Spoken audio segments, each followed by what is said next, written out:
मैं आपका फ्रेंड विजय अपना YouTube channel IT technique power steep पर स्वागत हूँ। फ्रेंड्स, अभी जो हमारी क्लास चल रही है वो हम इंजीनियरिंग ड्राइंग के ले रही है ALP CBT 2 के लिए। तो लास्ट क्लास में हमने लाइंस के बारे में पढ़ा था, तो उसके आगे कंटिन्यू करते हैं। रेखाएं में हमने लास्ट लंबवत रेखाएं पढ़ी थी। लंबवत रेखा कैसे बनती है? दो रेखा को मिलाने से जब 90 डिग्री मिलाते हैं तो क्या बनती है? लंबवत रेखाएं बनती है। ठीक है, चलिए अब हम ISI मानक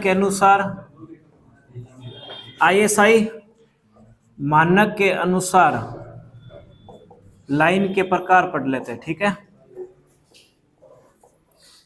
है, तो पहली लाइन कौन सी है?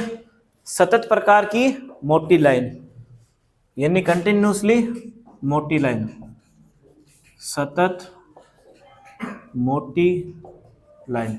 तो सतत मोटी लाइन जो होती है, सतत मोटी लाइन का प्रयोग किसके लिए करता है? बाहरी वस्तु रेखा के लिए। किसके लिए करते हैं? बाहरी वस्तु रेखा के लिए। बाहरी वस्तु रेखा के लिए, कॉमा वस्तु रेखा के लिए करते हैं। वस्तु रेखा के लिए करते हैं। समझ मारी बात ये सबको या नहीं आ रही बताइए? यानी कि कोई अपन मोटी लाइन बनाएंगे ना, तो मोटी लाइन से आपका डायग्राम का भी निर्माण होगा। समझ में आए बात? तो सतत मोटी लाइन किस प्रकार की होती है? इस तरीके से मोटी होती है। यह आपकी गहरी लाइन होगी। क्या होगी? गहरी मोटी लाइन होगी। तो आउटर वस्तु रेखा, ये ध्यान रखना, ये हिडन लाइन नहीं है, ये छिपी हुई लाइन नहीं है। ये वस्तु रेखा के लिए करते हैं, बाहरी वस्तु रेखा के लिए या वस्तु के निर्माण के लिए इस रेखा का प्रयोग किया जाता है। इसको क्या बोलते? सतत मोटी लाइन। ठीक है, उसके बाद आगे देखते हैं अपन सतत पतली लाइन। सतत यानी कंटिन्यूसली बोलते हैं इसको, सतत पतली लाइन। किसको समस्या हो रही है? सतत पतली लाइन। इसका यूज किसके लिए करते हैं हम? इसका यूज हम विमांकन के लिए करते हैं। विमांकन के लिए करते हैं। किसके लिए करते हैं इसका यूज हम? विमांकन के लिए सतत पतली लाइन का उपयोग करते हैं। ठीक है, बात समझ मारिए। ये नॉर्मल आपकी लाइन होगी, विमांकन के लिए होती है। जैसे कोई वस्तु है, जैसे मान लीजिए ये हमने शेप बनाई कोई, जैसे मान लीजिए ये इस तरीके से। ठीक है, अब इस पर हमको क्या बताना है? डायमेंशन बताना। जैसे मान लीजिए 40 mm का है, तो इसको अपन क्या बोलते हैं? विमांकन लाइन बोलते हैं। क्या बोलते हैं? विमांकन लाइन। समझ मारी सबको बात? तो सतत मोटी लाइन का प्रयोग किसके लिए करते हैं? वस्तु रेखा के लिए या बाहरी वस्तु रेखा के लिए करते हैं। समझ मारी बात? और सतत पतली लाइन का प्रयोग किसके लिए करते हैं? विमांकन के लिए करते हैं। तो ये बातें सारी समझ में आई आपको या नहीं आई बताइए मुझे? नोट डाउन की सबने? ठीक है, अब आगे देखते हैं हम खंडित पतली लाइन। अच्छा, सतत पतली लाइन जो होती है उसका यूज हम जो होता है लीडर लाइन के लिए भी करते हैं। ठीक है, लीडर लाइन के लिए भी करते हैं। लीडर लाइन के लिए भी करते हैं और विकर्ण रेखा के लिए भी करते हैं। किसके लिए करते हैं? विकर्ण रेखा के लिए भी करते हैं। लीडर लाइन भी होती है एक, ठीक है, उसके लिए भी हम करते हैं। विमांकन के लिए करते हैं, विकर्ण रेखा के लिए करते हैं। किसका? सतत पतली लाइन का। चलिए आगे हम करते हैं खंडित पतली लाइन का। खंडित पतली लाइन। बात करते हैं तीसरी, खंडित लाइन। खंडित जो आपकी लाइन होती है, खंडित पतली लाइन। खंडित पतली लाइन, खंडित पतली लाइन। तो खंडित पतली लाइन किसके लिए होती है? तो ये आपके किसके लिए होती है? जो आपके छिपे हुए भाग दर्शाते हो ना, उसके लिए होते हैं। किसके लिए होते हैं? छुपे हुए भाग को दर्शाने के लिए, यानी कि अदृश्य किनारों को, अदृश्य किनारों को दर्शाने में, अदृश्य किनारों को दर्शाने में या हिडन लाइन के रूप में, हिडन लाइन के रूप में। ठीक है, जैसे समझ लीजिए ये आपकी वस्तु की रेखा है, ठीक है, और ये आपकी वस्तु है बीच में। अब इस तरीके से जो हम लाइन दर्शाएंगे, देखिए, अब जैसे मान लीजिए ये वस्तु का कोई पार्ट है, यहां से इस तरीके से मान लीजिए, ठीक है, तो ये पार्ट मान लीजिए अपन जब व्यूज वाला टॉपिक करेंगे, जब आइसोमेट्रिक प्रोजेक्शन करेंगे, तो उसमें मैं बताऊंगा कि यहाँ पर जिस तरीके से हमको कोई भाग दिखाई नहीं देता, तो उसके लिए हम किसका प्रयोग करते हैं, खंडित पतली लाइन का। इसको हम इस रूप से दर्शाते हैं, डैश रूप में। ये आपका पार्ट इस तरीके से, मान लीजिए यह पार्ट आपको दिखाई नहीं दे रहा, या हो सकता है आपको ये जैसे वस्तु बनी इसका ये पार्ट नहीं दिख रहा, तो इस तरीके से। तो ये आपकी अदृश्य रेखा है, ठीक है। अदृश्य किनारों को दिखाने के लिए किसका प्रयोग करते हैं, श्रृंखलित, किसका प्रयोग करते हैं, सॉरी खंडित पतली लाइन का। किसका करते हैं, खंडित पतली लाइन का। खंडित पतली लाइन का यूज किसके लिए करते हैं, वस्तु के अदृश्य जो किनारे होते हैं, किसके लिए करते हैं, वस्तु के अदृश्य किनारे, यानी जो छिपे हुए रहते हैं वस्तु में। जब हम क्या करते हैं, ड्राइंग बनाते हैं या हम व्यूज देखते हैं, ठीक है, तो हमको जो व्यूज या किनारा दिखाई नहीं देता, तो उसके लिए हम खंडित पतली लाइन का यूज करते हैं। समझ में हमारी बात। खंडित पतली लाइन का यूज किसके लिए करते हैं, छिपे हुए भागों को दिखाने के लिए करते हैं। समझ में हमारी बात। अब आगे हम देखते हैं, ठीक है, श्रृंखलित पतली लाइन। अब अगला है श्रृंखलित पतली लाइन। श्रृंखलित पतली लाइन, इसका प्रयोग सेंटर लाइन के रूप में, सेंटर लाइन के रूप में या सममित रूप में करते हैं। ये बात सबको समझ में आई नहीं है, मुझे बताइए। सेंटर लाइन को क्या बोलते हैं, केंद्रक रेखा। यानी मान लीजिए कोई आपकी वस्तु बनी हुई है, ठीक है, समझ हमारी बात। उसका हमको बीच का पार्ट दिखाना है, या फिर समझ लीजिए उसको बीच में से काटना हो। जैसे साइंस में एक टॉपिक होता है, बायोलॉजी में आता है, जैसे जीवों का जब हम वर्गीकरण करते हैं, तो उसका बीच में क्या करते हैं, क्रॉस सेक्शन, हम क्या करते हैं, उसको कटिंग जब करते हैं बीच में से, तो सममित उसको दो भागों में बांटना, ठीक है, या बीच में से काटना, उसके लिए हम किसका प्रयोग करते हैं, श्रृंखलित पतली लाइन का। समझ में आ रही बात। जैसे मान लीजिए ये आपका एक ऑब्जेक्ट है, जैसे मान लीजिए, ठीक है, ये एक ऐसा ऑब्जेक्ट है। अब इसका बीच में से आपको सेंटर लाइन के रूप में दर्शाना है, तो किस तरीके से दर्शाओगे, ये तो आपकी लगातार खंडित पतली लाइन होगी। खंडित का मतलब ब्रेक होती है जो बीच में से, ठीक है, इसको डैश लाइन भी बोलते हैं। तो अगर आपको बीच में से ये पार्ट दिखाना है कि ये इसका मिडिल पार्ट है, ठीक है, तो मिडिल पार्ट के लिए किसका प्रयोग करोगे, इसका। इसमें बीच में क्या रहेगी, इस तरीके से डॉट रहेगा कुछ करके, ठीक है, इस तरीके से ऐसे। तो बीच में डॉट या छोटी लाइन हो सकती है, तो इसको बोलते हैं सेंटर लाइन। क्या बोलते हैं, सेंटर लाइन। आपको पूछ सकता है एग्जाम में देके सीधा कि ये डैश डैश लाइन जो होती है उसको क्या बोलते हैं, खंडित पतली लाइन होती है।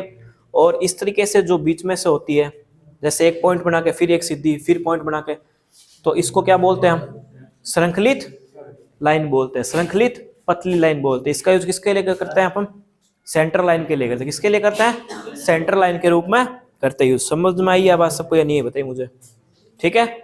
ये रेखा एक तरीके से और बन सकती है आपकी, इसमें आपका ये लंबी लाइन बनेगी, ये लंबी लाइन, फिर एक छोटी, फिर एक लंबी लाइन, फिर एक छोटी, फिर एक लंबी लाइन, फिर छोटी, फिर एक लंबी लाइन, फिर छोटी। इस तरीके से भी बन सकती है, दोनों तरीके से बनाई जा सकती है। समझ में आई बात ये नहीं, बताइए मुझे। तो दो तरीके से सेंटर लाइन बनाई जा सकती है। सेंटर लाइन को किसके लिए करते हैं, वस्तु को दो भागों में बांटने के लिए, या सेंटर लाइन के रूप में करते हैं।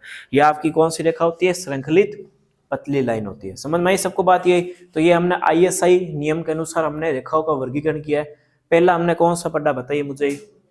पहला हमने सममित मोटी लाइन, ठीक है, मोटी लाइन यानी सतत मोटी लाइन के बारे में पढ़ा था। वो किसके लिए थी, वो हम वस्तु रेखा को दर्शाने के लिए करते थे, वस्तु रेखा को दर्शाने के लिए सतत मोटी लाइन। उसके बाद हमने क्या पढ़ा, सतत पतली लाइन, कंटिन्यूसली पतली लाइन जो होती है या सतत पतली लाइन, उसका यूज किसके लिए करते हैं हम, विमांकन को दर्शाने के लिए। विमांकन दर्शाने किसके लिए करते हैं, सतत पतली लाइन का। उसके बाद हमने क्या पढ़ा, खंडित पतली लाइन, इसका यूज किसके लिए करते हैं, जो छिपे हुए भाग होते हैं दर्शाने के लिए। अदृश्य किनारे होते हैं या कोई वस्तु का छिपा हुआ भाग होता है, कोई वस्तु का हिडन पार्ट होता है, हमको छिपा हुआ भाग दिखाना है, तो उसके लिए हम किसका यूज करते हैं, श्रृंखलित खंडित पतली लाइन करते हैं। किसका करते हैं? खंडित पतली लाइन करते हैं। उसके बाद बात चल रही है श्रृंखलित पतली लाइन का यूज किस लिए करते हैं? वस्तु का बीच वाला सेंटर पार्ट दिखाने के लिए, उसको दो भाग में बांटने के लिए किसका यूज करते हैं? श्रृंखलित पतली लाइन का। तो इसका यूज किसके लिए करते हैं? सेंटर लाइन का। आपको ये डेफिनेशन एज इट इज याद रखनी है, क्योंकि आपको पूरी डेफिनेशन देख के आपको पूछ सकता है, जैसे कि सेंटर लाइन के रूप में किस लाइन का प्रयोग किया जाता है? किसका करते हैं? तो श्रृंखलित पतली लाइन का। या पूछ सकता है कि आदर्श किनारों को दर्शाने के लिए प्रयुक्त की जाने वाली रेखा कौन सी है? बताइए, आदर्श किनारों को दर्शाने के लिए कौन सी रेखा यूज करते हैं? बताइए। खंडित होती है ना यूज में, ठीक है। आदर्श किनारों को दर्शाने किसका यूज करते हैं? खंडित का। और सेंटर लाइन के रूप में किसका करते हैं? श्रृंखलित। किसका करता है? श्रृंखलित पतली लाइन का करते हैं। तो ये बात समझ में नहीं है आपको, ठीक है। अब आगे देखते हैं। अब आगे रेखाओं का वर्गीकरण, ठीक है। ये सबको समझ में, ठीक है। अब पढ़ते हैं हम रेखाओं का वर्गीकरण। रेखाओं का वर्गीकरण क्या पढ़ते हैं? तो रेखाओं का वर्गीकरण किसके लिए करते हैं? रेखाओं को बताने के लिए, भाई किस लाइन का यूज कहां पर करेंगे, ठीक है। तो सबसे पहले रेखा जो हमारी है वो है वस्तु रेखा। कौन सी है? वो हमने पहले जो पढ़ी थी वो किसके अनुसार थी? आईएसआई के अनुसार। आईएसआई का पूरा नाम क्या है? Indian standard institute. Indian standard institute, भारतीय मानक संस्थान जो होता है ना, ठीक है, वो चीज है वस्तु रेखा। तो वस्तु रेखा जो होती है किसके लिए यूज होती है? बताइए मुझे। तो वस्तु रेखा का यूज किसी वस्तु की बाहरी रेखा को क्या बोलते हैं? इंग्लिश में आउटर लाइन बोलते हैं ना। आउटर लाइन को दर्शाने में करते हैं। किस में करते हैं? आउटर लाइन को दर्शाने में करते हैं। तो किसी वस्तु की बाहरी रेखा यानी आउटर लाइन दर्शाने किसका यूज करते हैं हम? वस्तु रेखा का प्रयोग करते हैं। तो वस्तु रेखा आपकी इस तरीके से हो सकती है, ये आपकी शेप है, जैसे मान लीजिए ये होगी, तो इसको बोलते हैं वस्तु रेखा, ठीक है। कौन सी रेखा हो गई है? वस्तु रेखा। या इस तरीके से बन सकती है, कोई भी शेप की वस्तु रेखा बन सकती है जिससे उसका निर्माण होता है, ठीक है। आगे बढ़ते हैं हम निर्माण रेखा, ठीक है। कौन सी रेखा? निर्माण रेखा। तो निर्माण रेखा में देख लेते हैं हम आगे।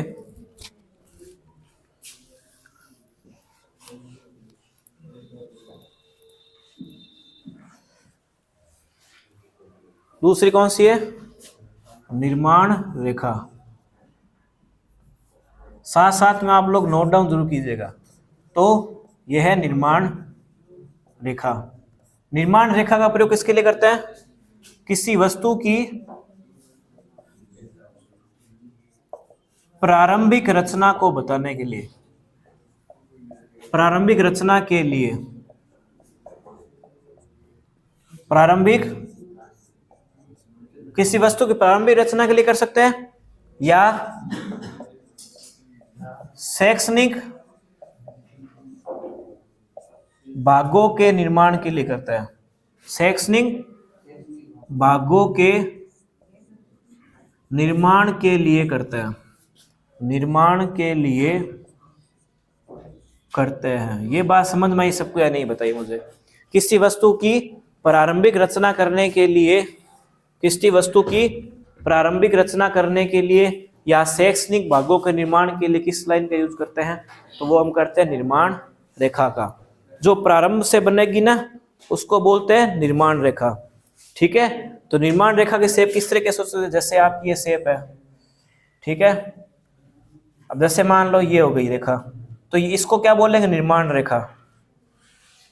निर्माण रेखा यानी वो रेखा जिससे वस्तु का निर्माण हो, यानी प्रारंभिक रचना का निर्माण होता है, उसको क्या बोलते हैं हम? निर्माण रेखा, ठीक है। जैसे भवन का निर्माण होता है, बिल्डिंग का निर्माण होता है, तो वो होता है निर्माण। उसके बाद में ये प्रारंभिक रचना निर्माण रेखा होती है। समझ में सबको बात? ये नहीं बताई मुझे। उसके बाद बात करते हैं विमा रेखा। कौन सी रेखा? विमा रेखा। देखिए, तो विमा रेखा क्या होती है? विमा रेखा क्या होती है? विमा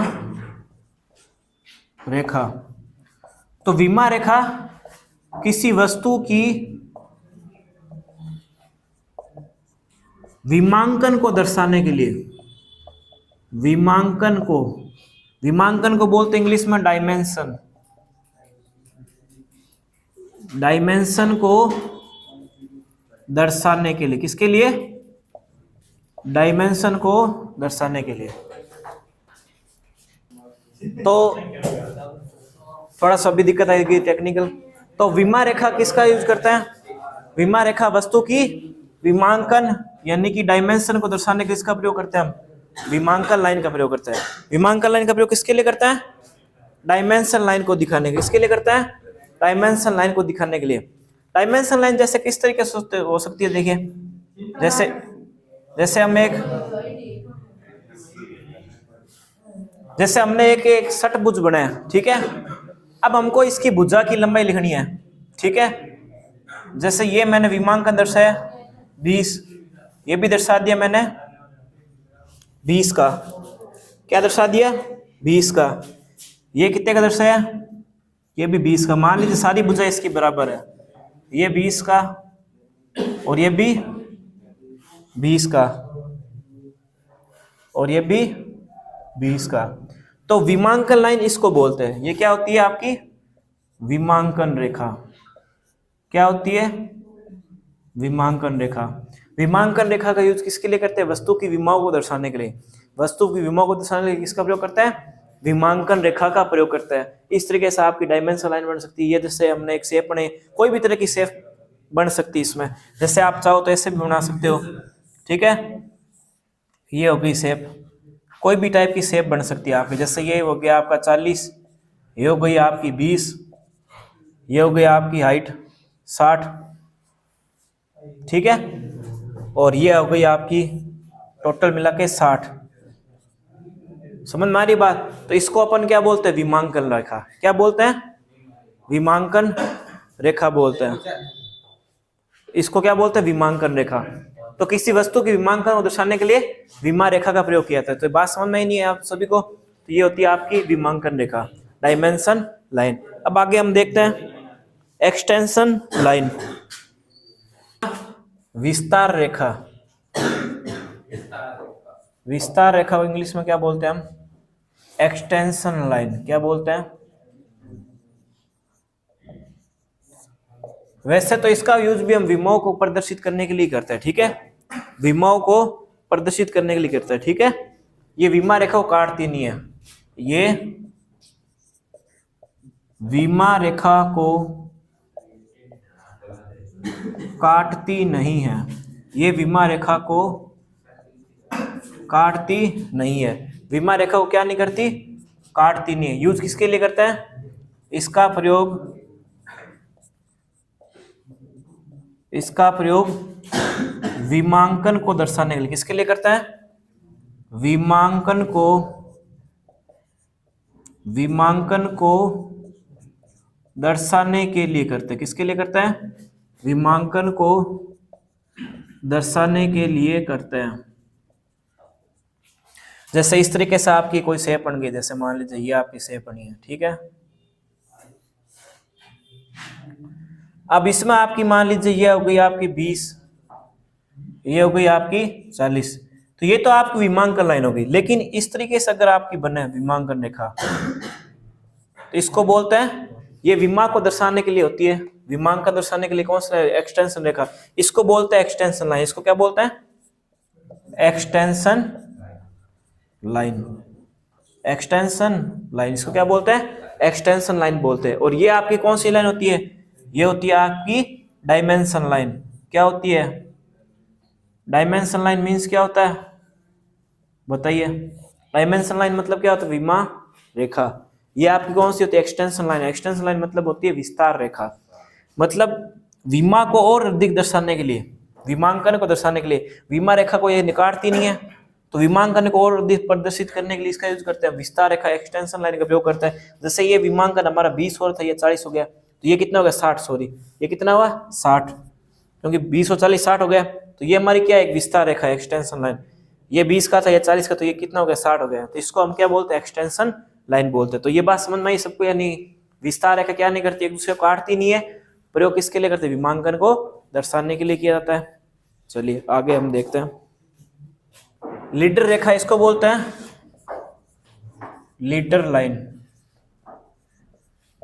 ठीक है। इसका प्रयोग करते हैं, किसके लिए करते हैं, इसका प्रयोग विमांकन करते समय करते हैं, ठीक है। इस रेखा का प्रयोग, इस रेखा का प्रयोग, इस रेखा का प्रयोग किसके लिए करता है, विमांकन करते समय करता है। तो इस रेखा का प्रयोग विमांकन, विमांकन करते समय करता है। कब करता है, विमांकन करते समय करते हैं। लीडर लाइन आपकी अलग अलग तरीके से बन सकती है, जैसे ये आपकी हो गई, ठीक है, ये हो गई आपकी लीडर लाइन,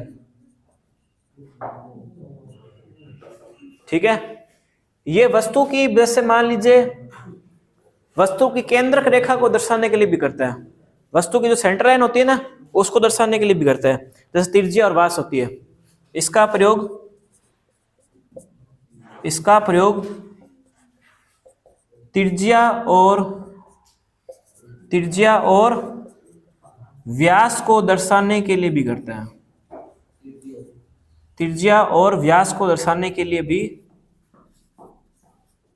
करते हैं, ठीक है ना। बात समझ में आई बात, त्रिज्या और व्यास को दर्शाने के लिए भी करता है। त्रिज्या और व्यास को दर्शाने के लिए भी किसका प्रयोग करता है, लीडर लाइन का प्रयोग किया जाता है। तो ये बात समझ में नहीं आई, वस्तु का जैसे व्यास दर्शाना है, ठीक है, जैसे ये आपकी शेप बन गई, इसका ये व्यास दर्शाना, तो ये आपकी क्या बन जाएगी, लीडर लाइन, ठीक है।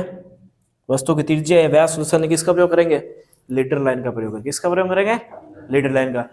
वस्तु की विमा को दर्शाने के लिए, वस्तु की विमा को दर्शाने के लिए किसका प्रयोग करता है, विमांकन रेखा, ठीक है। वस्तु की विमाओं को दर्शाने किसका प्रयोग करता है, विमा रेखा का प्रयोग। अच्छा, लीडर लाइन को दर्शाने के लिए किसका प्रयोग करता है, एक्सटेंशन लाइन, सॉरी, जो एक्सटेंशन लाइन होता है उसका प्रयोग किसके लिए करते हैं, विमांकन को दर्शाने के लिए करता है, विमांकन को प्रदर्शित करने के लिए करता है। समझ में आ गई बात। उसके बाद लीडर लाइन, इसका प्रयोग कब करता है, लीडर लाइन के रूप में करते हैं। कब करता है, जब त्रिज्या और व्यास को दर्शाना हो। कब करता है, जब त्रिज्या और व्यास को दर्शाना, उस समय हम किसका प्रयोग करते हैं, लीडर लाइन का प्रयोग करते हैं। तो ये बात सबको समझ में, ये नहीं बताई मुझे, ठीक है।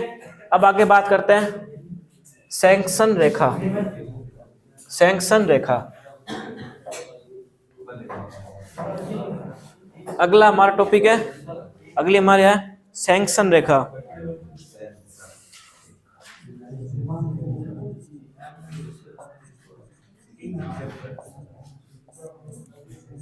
इस रेखा का प्रयोग, इस रेखा का प्रयोग किसी वस्तु के कटे हुए भाग को प्रदर्शित करने के लिए करते हैं, प्रदर्शित करने के लिए करते हैं। तो सैंक्शन रेखा प्रयोग किसके लिए करते हैं, किसी वस्तु कटे हुए भाग को दर्शाने के लिए। कोई वस्तु है आपकी, उसका वो कटा हुआ भाग दर्शाना, उसके लिए इसका प्रयोग करता है। इसको हम हैचिंग लाइन भी बोलते हैं, इसे हैचिंग लाइन भी कहते हैं। इसकी मोटाई कितनी होती है, इसकी मोटाई पूछते हैं 0.3 mm होती है। इसकी मोटाई कितनी होती है, 0.3 mm होती है, ठीक है। अच्छा, ये रेखा है 36 से, ये रेखा है 36 से 45 डिग्री का कोण बनाते हुए, 45 डिग्री का कोण बनाते हुए तिरछी खींची जाती है, तिरछी खींची जाती है। तो ये बात समझ में नहीं है, मुझे बताइए। तो सैंक्शन लाइन इस तरीके से बनेगी, देखिए आपकी, जैसे यहां बनाते हैं, यहां जगह है, जैसे इस तरीके से,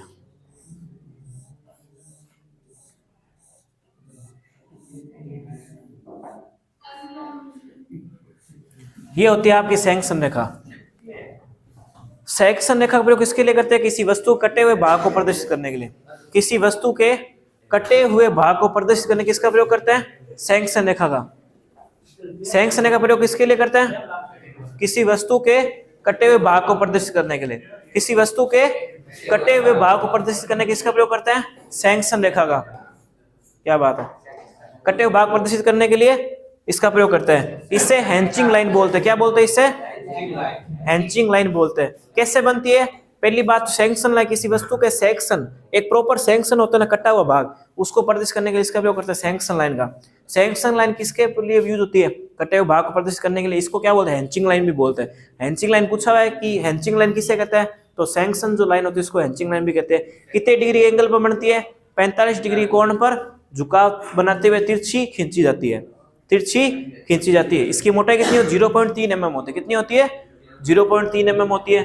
तो समझ में ये बात। तो किसी वस्तु के कटे हुए भाग को प्रदर्शित करने के लिए इसका प्रयोग करता है, किस लाइन का प्रयोग करता है? हैचिंग लाइन का। किसी वस्तु के कटे हुए भाग को प्रदर्शित करने के लिए किसका प्रयोग करता है?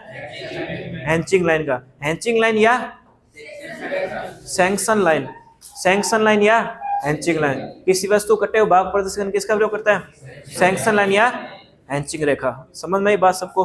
तो ये सारे नोट डाउन कर लीजिए। खंड रेखा, लघु खंड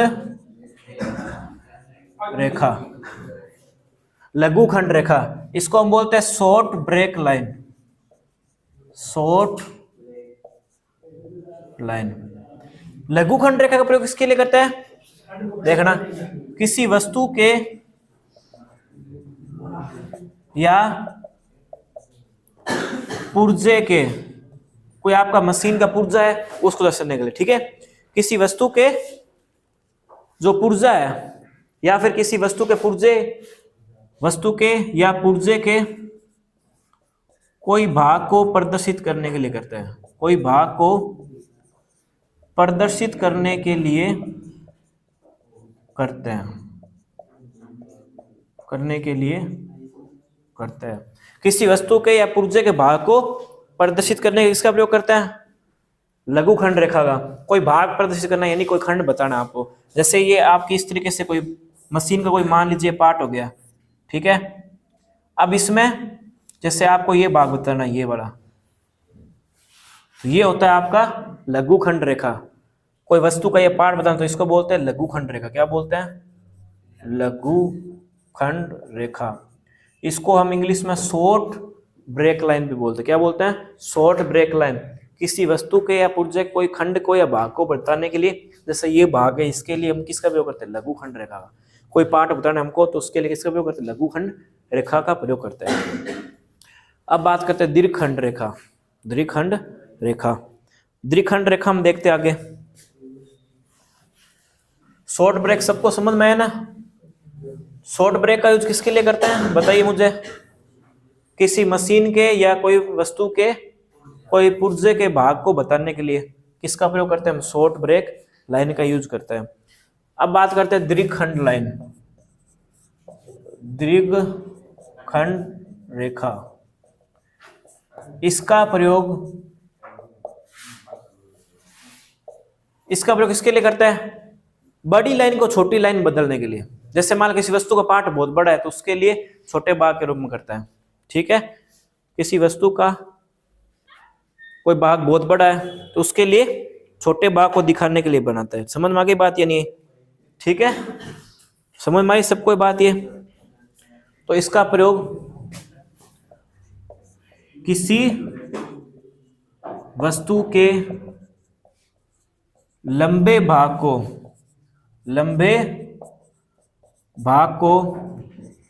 छोटे रूप में प्रदर्शित करने के लिए, छोटे रूप में प्रदर्शित करने के लिए करते हैं। ये बात सबको समझ में आई या नहीं मुझे बताइए? तो इसका प्रयोग किसी वस्तु के लंबे भाग को छोटे रूप में प्रदर्शित करने के लिए होता है। लंबे भाग को छोटे भाग के रूप में प्रदर्शित करने के लिए होता है।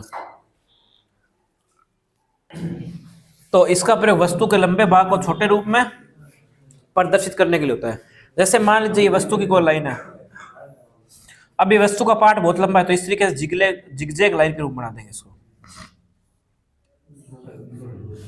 जिगजैग लाइन के रूप में बना देंगे। इसको बोलते हैं शॉर्ट ब्रेक लाइन। ठीक है, इस तरीके से भी बनती है और एक आपके इस तरीके से भी बन सकती है। ठीक है, इस तरीके से, ये इस तरीके से। समझ में आ रही बात सबको? तो द्विखंड रेखा इसको बोलते हैं। किसी वस्तु के लंबे भाग को या लंबी लाइन को छोटे भाग के रूप में या छोटे रूप में प्रदर्शित करने किसका प्रयोग करते हैं? द्विखंड रेखा। द्वि का मतलब होता है छोटा, द्वि का मतलब क्या? छोटा होता है। तो लंबे भाग को छोटे रूप में बदलने के लिए। ठीक है, तो किसी वस्तु के लंबे भाग को छोटे रूप में प्रदर्शित करने के लिए इसका प्रयोग करते हैं द्विखंड रेखा को। यह आपकी द्विखंड रेखा हो गई। अच्छा, पहले मैंने एक लघु खंड रेखा बताई थी, उसका प्रयोग किसके लिए करते हैं बताइए? मैंने इससे पहले लघु खंड रेखा बताई, उसका प्रयोग किसके लिए करते हैं? किसी वस्तु के किसके लिए करते हैं? पुर्जा या भाग को प्रदर्शित करने के लिए। नॉर्मल पुर्जा या भाग, कोई मशीन का हमको पार्ट बताना है तो उसके लिए हम किसका प्रयोग करते हैं बताइए मुझे? लघु खंड रेखा का प्रयोग करते हैं। और द्विखंड रेखा प्रयोग आपको डायरेक्ट पूछेगा कि किसी वस्तु के लंबे भाग को छोटे रूप में प्रदर्शित करने किसका प्रयोग करते हैं? द्विखंड रेखा। किसी वस्तु के बड़े भाग को या किसी वस्तु के लंबे भाग को छोटे रूप में प्रदर्शित करने किस लाइन का प्रयोग किया जाता है बताइए मुझे? द्विखंड रेखा। और किसी वस्तु के कोई भाग को बताने के लिए किसका प्रयोग करते हैं? लघु खंड रेखा का प्रयोग किया जाता है। ठीक है, अब आगे हम देखते हैं आदर्श रेखा और केंद्र लाइन।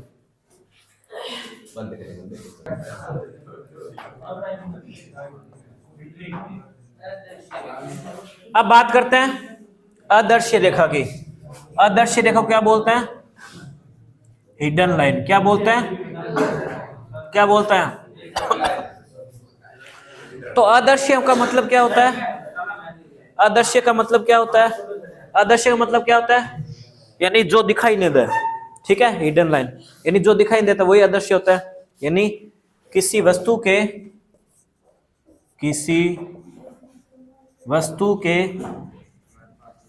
छिपे हुए भाग को दर्शाने के लिए, किसी वस्तु के छिपे हुए भाग को दर्शाने के लिए, किसी वस्तु के छिपे हुए भाग को दर्शाने के लिए किसका प्रयोग करता है? आदर्श रेखा। ठीक है, आदर्श रेखा का प्रयोग करता है। किसी वस्तु के छिपे हुए भाग को दर्शाने किसका प्रयोग करता है? आदर्श रेखा। आदर्श रेखा यानी कि जो दिखाई ना दे वो क्या होती है? आपकी हिडन लाइन होती है। समझ में आ रही बात? ठीक है, ये किस रूप में दर्शाता है? ये इसमें अपन डैश रूप में दर्शाता है। जैसे मशीन का ये भाग हो गया कोई, मान लीजिए अब ये आपको ये पार्ट आपको दिख नहीं रहा तो इस तरीके से ऐसे दिखाई जाएगी आपको। समझ में बात? तो किसी वस्तु के छिपे हुए भाग को दर्शाने किसका प्रयोग करते हैं? डैश लाइन का प्रयोग। ये मैंने पहले ही बताया था, इसको हम हिडन लाइन भी बोलते हैं। पहले बताया ना, जब ISI का रूपांतरण किया था उसमें मैंने हिडन लाइन बताया, छिपी हुई लाइन बताई थी उसमें। तो इसमें भी सेम आदर्श रेखा है, वस्तु के छिपे हुए भाग को दर्शाने के लिए हिडन लाइन का डैश लाइन का प्रयोग किया जाता है। समझ में आ रही बात? अब बात करते हैं आदर्श रेखा हो गई, अब बात करते हैं लास्ट सेंटर लाइन की, उसके बाद हमारा चैप्टर खत्म है। अब बात करते हैं केंद्र लाइन, इसको हम बोलते हैं सेंटर लाइन। सेंटर लाइन का प्रयोग किसके लिए करते हैं? किसी वस्तु के केंद्र को दर्शाने के लिए, यानी मध्य भाग दर्शाने के लिए करता है। तो इसका प्रयोग किसी वस्तु के मध्य भाग या केंद्र को दर्शाने के लिए करते हैं। केंद्र को दर्शाने के लिए करते हैं। ये किस तरीके से बनाई जा सकती है? जैसे ये आपकी वस्तु है, ये अब इसको ऐसे बनाना है इस तरीके से। ये होगी आपकी सेंटर लाइन। क्या होती है? इसको सेंटर लाइन बोलते हैं। ये इस तरीके से भी बन सकती है। ठीक है, ऐसे। इंजीनियरिंग ड्राइंग में हर एक चीज का महत्व होता है। आप लाइन कैसे बना रहे हो? हम नॉर्मल क्या करते हैं? लाइन को ऐसे ऐसे बना देते हैं। इंजीनियरिंग ड्राइंग में लाइन बनाने का भी नियम होता है, इस तरीके से लाइन बनती है। इसको हम क्या बोलते हैं? सेंटर लाइन बोलते हैं। तो किसी वस्तु के मध्य भाग केंद्र को दर्शाने के लिए किसका प्रयोग करता है? सेंटर लाइन का प्रयोग करता है। दोस्तों, आज की क्लास को यहीं समाप्त करते हैं। अगला टॉपिक जो हम करेंगे वो हम करेंगे जो हमारा कोण वाला है, एंगल्स वाला टॉपिक है, उसको हम देखेंगे। तो आज की क्लास आपको कैसी लगी कमेंट करके जरूर बताइएगा। अगर चैनल पर नए चैनल को सब्सक्राइब जरूर कीजिएगा। दोस्तों मिलते हैं नेक्स्ट टाइम, तक के लिए जय हिंद जय भारत।